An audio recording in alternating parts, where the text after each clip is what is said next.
Como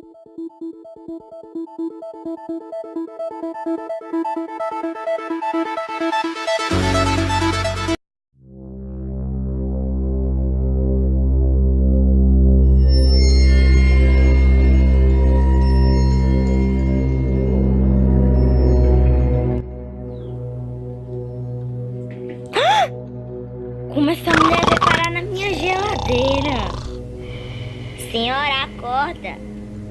Moça. Acorda.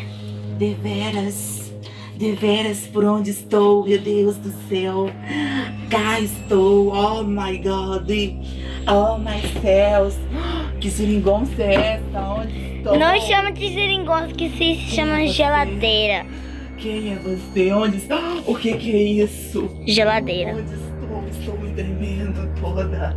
Onde? Calma, God. Que tempo é esse? Que lugar é esse? Nós estamos no século 2018. Estou toda tremendo. O que é isso que eu estava?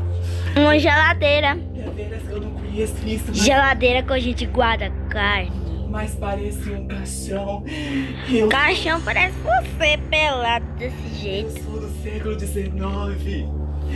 Eu cá onde estou com essa saia, esse óculos. Ai meu Deus, deveras que eu não estou me tremendo, moça. Me arruma. Calma, me arruma, pelo amor de Deus, um lençol para me cobrir. Cá onde estou, deveras.